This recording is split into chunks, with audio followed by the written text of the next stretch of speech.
I'm Clint Smith, and we're in the tactical house, what we call the Terminator, at Thunder Ranch. One of the issues that I'd like for you to understand is I am not and do not, and anybody that's pretty clever or smart at this is not going to have you traipsing through the house in the dark with a gun looking for someone. It sounds really good, it looks good in the movies, but it's very dangerous. If I was, based on my family unit, my wife and myself, and we're behind a locked door, we think someone's in the house, I got the idea that your home is your castle. I have that. I truly understand.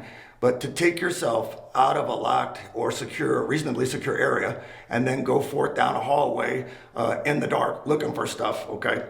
I think that's a bad idea as a general statement. Also would be based on your skill level. In other words, if you had been, Army Special Forces, a Marine Corps infantryman, you might have different skill sets. Then you might do it differently. But for the average person, regular people like me, not us, SWAT Delta operator, the average person, if you're relatively secure where you are, stay where you are, dial 911, my name is, my address is, and set the phone down, receiver up, because everything that's said from that point forward will go through the phone and into the recorder, and that's admissible in court.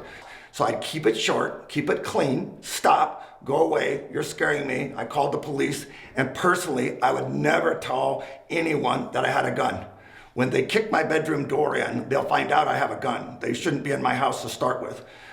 The other category is if your family unit consists of husband, wife, and a couple of small kids, and the kids are like in a split level home, then those people need to know a little bit more about tactics, because what actually happens is they're gonna go to secure their kids and family, and that's appropriate. Don't clear your house, tactically speaking, when you think someone's in your house.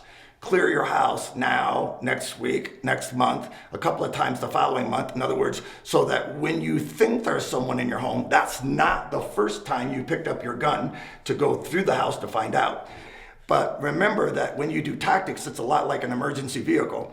If you're driving very quickly, moving very quickly through the house, with your sirens on, tripping and stumbling and making noise, okay, and you get in an accident a block away from where it is that you're going, then your emergency vehicle is not an asset anymore, it's a liability. So if you go so fast through your house to save your kids that you get clipped by somebody with a ball bat, a crowbar, a handgun, a knife, then you really didn't get to your family.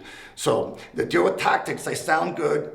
You can find a million variations of it. It's like a guy goes, here's how to clear a stairwell. Well, this is what I know about a stairwell. It doesn't matter what kind of stairwell it is. If there's someone at the top with a gun or the bottom with a gun and you're gonna go down or up appropriately, okay, that stairwell technique that you have is dangerous. I'm telling you, okay, no matter how you clear a stairwell, it's dangerous, and there is really no good way to clear it, okay? Tactically speaking, okay, practice it now, so if you need it, you have some skill foundation to base it on, and then if you can avoid it, I would. Bluntly, the same thing. If it was just me and my wife and I could go out the window and avoid the fight, I would. So it kind of gives you an idea.